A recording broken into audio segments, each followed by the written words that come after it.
오늘은 마태복음 10장 24절부터 42절까지를 살펴보도록 하겠습니다. 마태복음 10장 24절부터 33절까지를 제가 읽겠습니다. 제자가 그 선생보다 또는 종이 그 상전보다 높지 못하나니 제자가 그 선생 같고 종이 그 상전 같으면 조카도다. 집주인을 바알세불이라 하였거든 하물며 그 집 사람들이랴. 그런즉 저희를 두려워하지 말라. 감추인 것이 드러나지 않을 것이 없고 숨은 것이 알려지지 않을 것이 없느니라.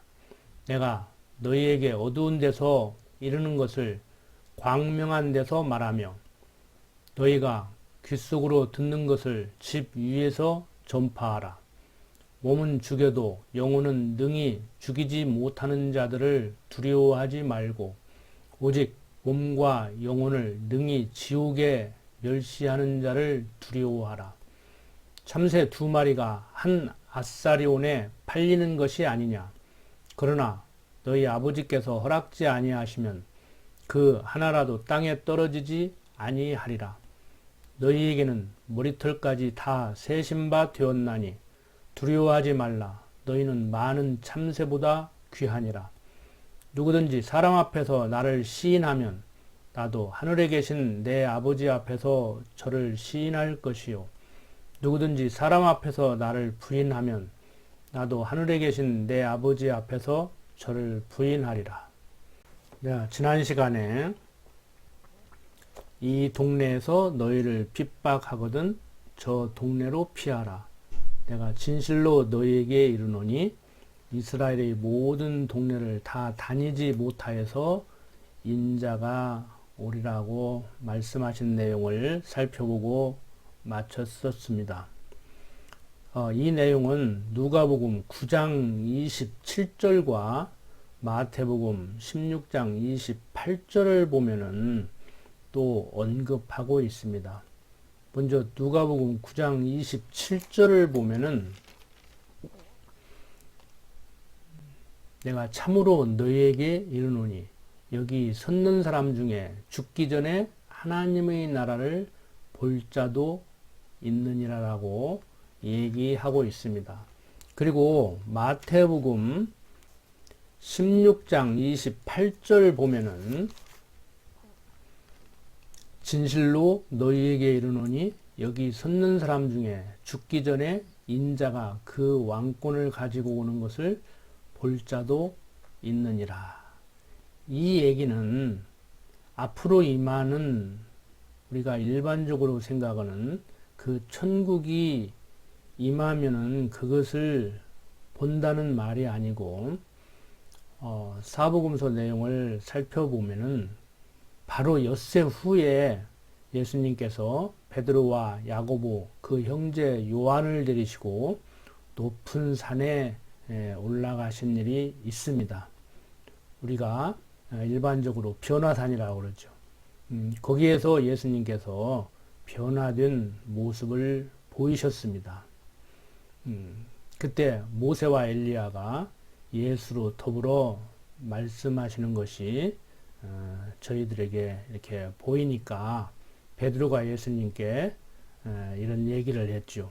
주여, 우리가 여기 있는 것이 좋사오니 주께서 만일 원하시면 내가 여기서 초막 셋을 짓되 하나는 주를 위하여, 하나는 모세를 위하여, 하나는 엘리야를 위하여 하리이다라고 말했습니다. 이렇게 말할 때 호련히 빛난 구름이 저희를 덮으며 구름 속에서 소리가 나서 가로되 이는 내 사랑하는 아들이요 내 기뻐하는 자니 너희는 저희 말을 들으라. 이렇게 말씀을 했지요. 바로 앞으로 이러한 일들이 일어날 것을 얘기하고 있는 내용이 마태복음 10장 23절 내용입니다. 이 동네에서 너희를 핍박하거든 저 동네로 피하라. 내가 진실로 너희에게 이르노니 이스라엘의 모든 동네를 다 다니지 못하여서 인자가 오리라. 이 내용이 현대 신학자들에게 해석의 난제로 그렇게 여기게 되는데 그렇게 어려운 내용이 아닙니다. 자, 방금 읽은 24절부터 32절을 차근차근 살펴보도록 하겠습니다. 제자가 그 선생보다 또는 종이 그 상전보다 높지 못하나니 제자가 그 선생 같고 종이 그 상전 같으면 족하도다. 집주인을 바알세불이라 하였거든 하물며 그 집사람들이랴. 그러니까 예수님이 귀신을 쫓아내니까 귀신의 힘을 빌려서 쫓아낸다고. 즉 예수님이 귀신 왕이니까 그 졸개들인 귀신들이 쫓겨나는 것이라고, 예수님이 쫓아낼 수 있는 것이라고 이렇게 얘기를 했죠. 그래서 예수님께서는 제자가 그 선생 같고 종이 그 상전 같으면 족하도다. 집주인을 바알세불이라 하였거든 하물며 그 집 사람들이랴. 나를 귀신의 왕 바알세불이라고 했는데 너희들은 어떻게 여기겠느냐. 나를 이렇게 핍박하는데 너희들은 말할 필요도 없겠지. 이렇게 핍박을 예고해주고 있는 것입니다. 26절 그런즉 저희를 두려워하지 말라. 감추인 것이 드러나지 않을 것이 없고 숨은 것이 알려지지 않을 것이 없느니라. 내가 너희에게 어두운 데서 이르는 것을 광명한 데서 말하며 너희가 귓속으로 듣는 것을 집 위에서 전파하라. 그러니까 예수님 당신 자신은 지금 이러한 어려운 가운데 당신을 제대로 드러내지도 못하고 당신을 알리지 말라고 계속 그러셨잖아요. 그래서 신학자들이 예수님의 은둔사상이라고 그렇게 얘기한다고 말씀드렸었습니다. 이처럼 예수님은 세상적으로 볼 때 드러내놓고 이렇게 알리지 않았지만 제자들 너희들은 나보다 더한 핍박이 오더라도 그렇게 해라. 왜? 결국에는 드러나게 돼 있다. 나를 그리스도로 보냈고 너희들을 하나님께서 부른 것은 내가 그리스도임을 목숨을 내대고 전하게 하려고 부른 것이기 때문에 너희들은 저희를 두려워하지 말고 다 드러내라. 이 얘기를 하는 겁니다. 그러면서 28절 몸은 죽여도 영혼은 능히 죽이지 못하는 자들을 두려워하지 말고 오직 몸과 영혼을 능히 지옥에 멸하시는 자를 두려워하라. 복음을 핍박하는 세상 권력자들을 두려워하지 말고 하나님을 두려워하라고 얘기하고 있습니다. 오늘날 많은 사람들이 하나님을 얘기하고 그런 하나님도 아니지만 인과응보의 하나님, 권선징악의 하나님같이 여기면서 정말 그들이 하나님 앞에서 살고 있는가 우리는 생각을 해봐야 될 것입니다. 우리 스스로 돌아봐야 될 것입니다. 물론 하나님은 인과응보의 하나님, 권선징악의 하나님은 아닙니다. 한번 약속하면 약속대로 이루시는 영원하신 하나님입니다. 어떻게 보면은 권선징악의 하나님이라고 생각하고 있는, 여기고 있는 저들이 그런 하나님이 아니라는 것을 잘 알고 있기 때문에 하나님 앞에서 그렇게 비도덕적으로, 비윤리적으로 사는지도 모릅니다. 하나님은 권선징악의 하나님이 아닌데, 인과응보의 하나님이 아닌데 그렇다고 하니까 그러냐고 여기는 것 같지만, 그러냐고 이렇게 받아들이고 있는 것 같지만 저들은 그걸 받아들이지 못하고 있으니까 그렇게 사는 것 아니겠습니까? 그러니까 어떻게 보면은 제대로 가르쳤는데 그 가르침을 따르지 않는 것이 아니고 제대로 가르치지 않았기 때문에 따르지 않는 거라고 볼 수가 있는 것이지요. 자, 어떻든 간에 인과응보의 하나님이 아니기 때문에, 권선징악의 하나님이 아니기 때문에 그런 하나님이 아니라고 여기는 자들과 같이 막 살아도 되는 거냐? 그렇지는 않다는 겁니다. 약속하면 약속대로 이루는 하나님, 내 뜻대로 섭리하시는 하나님이 아니고, 내 요구를 들어주시는 하나님이 아니고 당신 뜻대로 섭리하시는 하나님이니까 그런 하나님으로 인정하고 살아야 되죠. 그러니까 거짓말하면 벌 주는 하나님이기 때문에 거짓말을 하지 않는 것이 아니고, 거짓말을 왜 합니까? 내 뜻을 관철하기 위해서, 내 뜻을 이루기 위해서 거짓말을 하지 않습니까? 그때 하나님이 당신 뜻대로 섭리하신다. 내 뜻대로 되는 게 아니다. 내가 상대를 기만한다고 해결되는 것이 아니다. 이걸 인정하면은 거짓말을 않게 되겠지요. 어쨌든 간에 거짓말은 하면 안 됩니다. 자, 우리는 하나님이 인과응보의 하나님이냐 아니냐, 뭐 당신 뜻대로 섭리하시는 하나님이냐 아니냐, 이걸 떠나서 하나님을 두려워해야 됩니다. 하나님을 제대로 알고 살아야 됩니다. 무조건 하나님은 무서운 하나님, 권선징악의 하나님, 인과응보의 하나님, 잘못하면 죽이는 하나님, 잘하면 상 주는 하나님, 그래서 두려워하라는 얘기가 아니고, 모든 것은 하나님 뜻대로 섭리하는 전능하신 하나님, 절대 주권자, 시간과 공간과 형상을 초월해서 존재하는, 섭리하는 하나님이기 때문에 우리가 그를 두려워하라는 겁니다. 세상 군왕도 백성들이 두려워하지 않습니까? 그런데 어떻게 천지만물을 지시고 섭리하시는 하나님을 두려워하지 않을 수가 있겠습니까? 우리는 인간적인 언어로 표현할 때 두려워한다기보다 경외하고 살아야 되지요. 자, 왜 하나님을 그렇게 경외해야 되는가? 29절. 참새 2마리가 한 아사리온에 팔리는 것이 아니냐.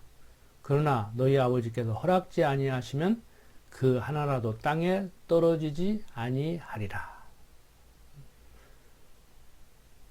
참새 2마리가 한 아사리온, 아주 작은 돈을 얘기합니다. 그러니까 이렇게 값싸게 팔리는 참새 한 마리라도 하나님께서 보호하시면은 보호한다.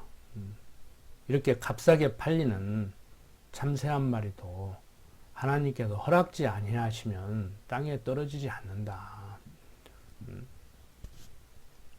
하물며 너희는 어떻겠느냐. 바로 그 얘기죠.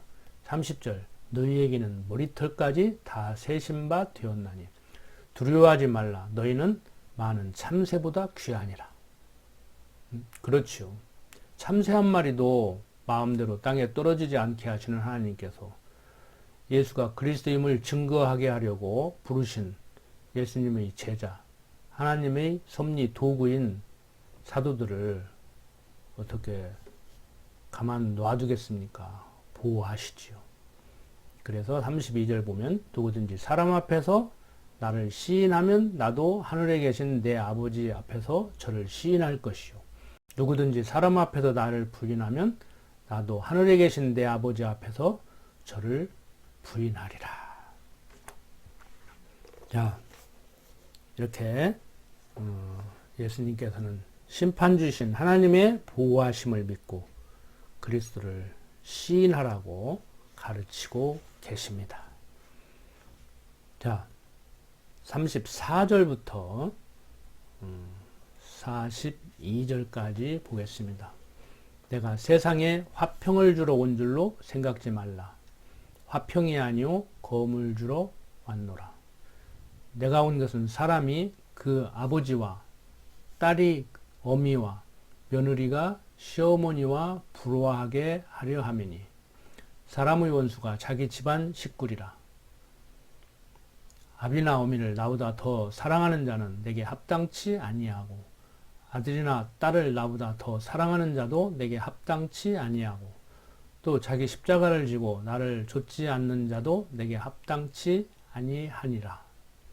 자기 목숨을 넣는 자는 잃을 것이요 나를 위하여 자기 목숨을 잃는 자는 얻으리라. 너희를 영접하는 자는 나를 영접하는 것이요 나를 영접하는 자는 나 보내신 이를 영접하는 것이니라. 선지자의 이름으로 선지자를 영접하는 자는 선지자의 상을 받을 것이요 의인의 이름으로 의인을 영접하는 자는 의인의 상을 받을 것이요 또 누구든지 제자의 이름으로 이 수호자 중 하나에게 냉수 한 그릇이라도 주는 자는 내가 진실로 너희에게 이르노니 그 사람이 결단코 상을 잃지 아니하니라 하시니라.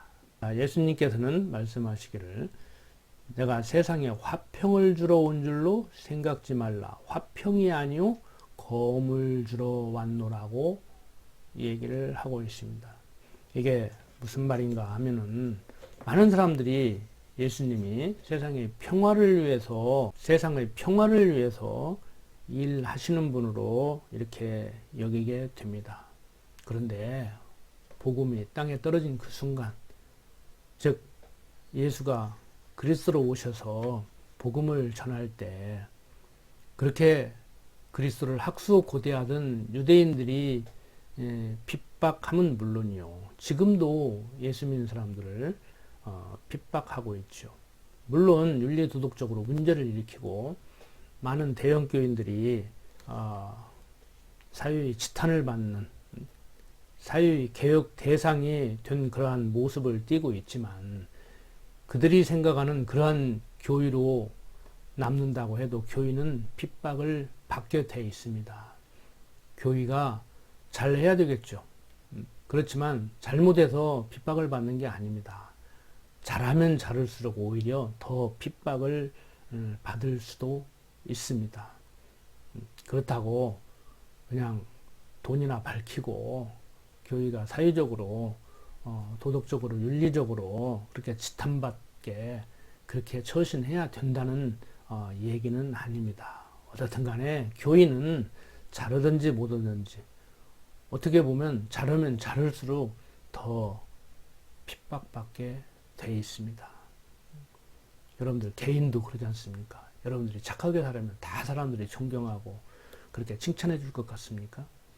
아닙니다. 시기하고 질투하고 어떤 사람들은 회사에서 열심히 일한다고 적당히 하지 자기만 출세하려고 그러는지 저 사람이 열심히 하니까 나는 조금 여유 있게 일을 하고 싶어도 저 사람 때문에 못 한다고 그래서 일 열심히 하는 사람들 그렇게 칭찬 못 받습니다. 물론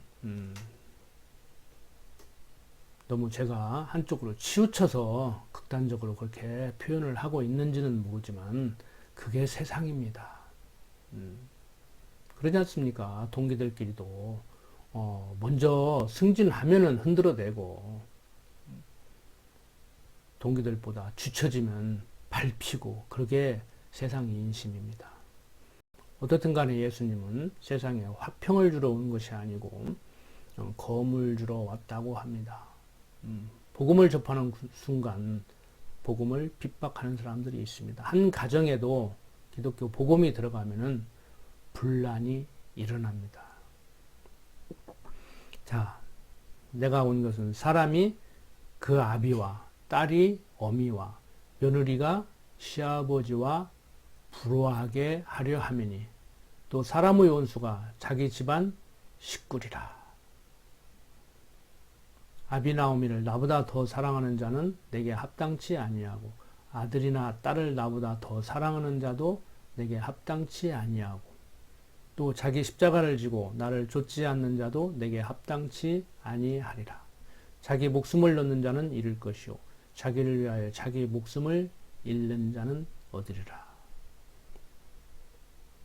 좀 어려운 말 같지만 그렇게 어렵지만은 않습니다. 상식적으로 한번 생각을 해 보십시오. 믿는 것과 아는 것이 같지 않으면 분란이 일어날 수밖에 없습니다. 오늘날 같은 기독교인들끼리만 결혼을 해야 됩니까?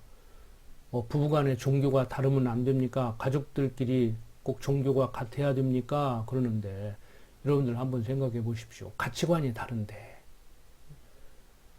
그렇지 않아도 태어날 때부터 다 죄악된 모습으로 자기중심적으로 태어나서 다 자기중심적으로 커가는데 의견의 일치를 볼 수 있는 그런 어떤 가치관이 형성돼야 가족들이 화목하게 살 수 있지 않습니까? 취미만 같아도 그렇게 싸우지 않고 삽니다. 그런데 성경적 기독교 가치관으로 신관, 인생관, 역사관, 세계관으로 가치관이 형성돼서 가족들이 이렇게 살아가게 되면은 가족들이 화목할 수밖에 없지요. 많은 사람들이 자식을 낳아서 가르쳐 놓고 양육해 놓고 겨우 한다 소리가 자식을 통제하지 못하니까 내가 겉만 났지 속도 났냐 그러는데 중요한 것은 겉을 난 것이 중요한 것이 아니고 속 사람이 새로워져야 됩니다. 속 사람을 낳아야 됩니다. 가장 중요한 건 신앙을 유산으로 물려주는 것이 가장 중요합니다. 돈을 물려주는 것보다도 더 중요합니다. 가치관을 유산으로 물려주고 능력을 기르게 되면은 하나님께서 허락하는 범위 안에서 경제적인 풍요로움도 누릴 수 있는 겁니다. 신앙은 유산으로 물려주지 못하고 재산이나 물려주려고 하고 그러한 어리석음을 범하지 말아야 됩니다. 자, 그래서 예수님께서는 말씀하시는 겁니다. 사람의 원수가 자기 집안 식구리라. 아비나 어미를 나보다 더 사랑하는 자는 내게 합당치 아니하고 아들이나 딸을 나보다 더 사랑하는 자도 내게 합당치 아니하고 또 자기 십자가를 지고 나를 좇지 않는 자도 내게 합당치 아니하리라. 자기 목숨을 넣는 자는 잃을 것이요 나를 위하여 자기 목숨을 잃는 자는 얻으리라. 즉 하나님을 예수님을 가장 사랑해야 된다는 겁니다. 부모를 사랑하지 말라, 자식을 사랑하지 마라, 형제를 사랑하지 마라는 얘기가 아닙니다. 생각을 한번 해보십시오. 지금 내가 독립운동을 하는데 저 자식을 우선으로 생각하는 사람이 어떻게 독립운동을 할 수 있겠습니까? 가정을 먼저 지켜야 되죠. 그런데 나라를 되찾겠다고 나가서 독립운동을 하면은 가족들을 협박해서 너 자수하지 않으면 내 가족을 죽이겠다고 하는데 어떻게 독립운동을 하겠습니까? 그때는 가족을 버릴 수 있는 사람만이 독립운동을 할 수 있는 것이죠. 마찬가지입니다. 그리스도를 좇는 자는 때로는 가족까지도 버릴 수 있는 이런 자들이 줄 수 있는 것입니다. 가족을 버리라는 얘기가 아니고 그리스도를 좇으려면 가족을 버리라는 얘기가 아니고 그리스도를 좇는 길이 쉽지 않음을 얘기하고 있습니다. 독립운동을 하면 가족을 버려라? 가족을 버려야 독립운동을 한다? 이 얘기는 아니지 않습니까? 독립운동을 하기 위해서 독립운동을 하다가 보니까 정말 독립운동에 몰두하려면은 때로는 가족도 버려야 되는 이런 일들도 일어나는 것과 같이 그리스도를 좇는 길도 바로 그렇다는 겁니다. 60, 70년대 경제발전을 할 때 우리나라 사회적인 분위기가 가정 우선시오면 회사에서 싫어했어요. 오직 회사에 올인하는, 회사 일에 전념하는. 그래서 정말 가정은 가서 옷이나 갈아입고 나오고 잠이나 자고 오는 그런 정도로 여긴 시절도 있었습니다. 우리 한 세대 안에 그런 일들이 지금 일어났습니다. 우리 선배들이, 제 또래들이 그렇게 일을 해서 오늘날 이 풍요로운 경제 대국이 됐지 않습니까? 나이 먹은 사람들 입장에서 볼 때는 그 과실을 먹고 사는 젊은 사람들 힘들다고 하는데 물론 그들도 나름대로 힘들죠. 우리 때 생각하면 뭐가 힘드냐고 말할 수 있겠지만 그들 입장에서는 또 힘든 건 사실입니다. 우리 때는 우리 때대로 힘들었고 지금 세대들은 지금 세대들 나름대로 힘들죠. 인생이란 것 자체가 과거나 현재나 여기나 저기나 언제나 어디나 다 힘든 겁니다. 그래서 불교에서는 고해라고 그러지 않습니까? 망망대해에 일엽편주 조그마한 돛담배 하나 타고 있는 그러한 형상입니다. 바람 불면 물결 치면 이리저리 떠밀리는 그러한 모습의 삶이 우리 인생 아닙니까? 우리들의 삶, 이제는 먹고 살만하다, 행복하다 하면 할 일 없으면 그때부터 문제 일으키고 사고 치는 게 인생입니다. 벌어놓은 것 싸놓고 살면서 딴짓하고 살 바에야 차라리 건강 허락하는 날 열심히 일을 해야 먹고 살 수 있는 그 사람이 더 역동적으로 힘있게 행복감을 누리면서 살아가는지도 모릅니다. 시골 노인네들 떼약볕에서 일하는 거 그래서 일하는 거 아닙니까? 집에 가만히 있는 것보다는 나가서 움직이는 것이 사는 것 같고 즐겁고 그러니까 일하는 겁니다. 물론 부모를 생각해서 그러지만 왜 떼약볕에 나가서 힘들게 일하냐고 하지 말라고 하는 자녀들 있습니다. 부모를 사랑하는 마음에서 그렇죠. 그렇지만 적당히 일을 하시도록 배려를 해야 그게 정말 부모를 위하는 것이라고 봅니다. 자, 어떻든 간에 제자들 예수가 그리스도임을 증거하는 사도들로 부르심을 받았습니다. 그 인생길은 고난의 길입니다. 고난의 길이어야 된다. 고난의 길이 되지 않으면 안 된다 이런 얘기가 아니고 그 자체가 고난의 길이죠.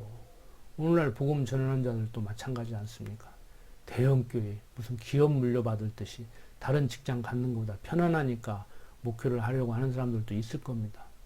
그들이 제대로 하겠습니까? 성경을 제대로 가르치겠습니까? 돈이나 소독질에 먹죠. 그런데 정말 복음을 위해서 복음 때문에 사는 인생이라고 하면은 돈에 관심을 가질 여유도 없을 뿐더러 그런데 관심도 갖지도 않지요. 자, 어떻든 간에 자기 목숨을 얻는 자는 잃을 것이요 자기를 위하여 자기 목숨을 잃는 자는 얻으리라. 지금 목회자가 뭐 물질적인 것을 추구해야 되느냐 하지 말아야 되느냐의 문제가 아니고 당시에 사도들은 육신적인 이 목숨을 부지하느냐 못하느냐의 문제였습니다. 그런데 다행인 것은 예수님께서 뭐라고 얘기를 해요? 자기 목숨을 얻는 자는 잃을 것이요 나를 위하여 자기 목숨을 잃는 자는 얻으리라고 얘기를 하고 있습니다. 자, 육신적인 생명을 얻기 위해서 영혼이 죽는 것보다는 영혼이 살기 위해서 육신적인 생명을 버리는 것이 훨씬 더 유익하겠죠.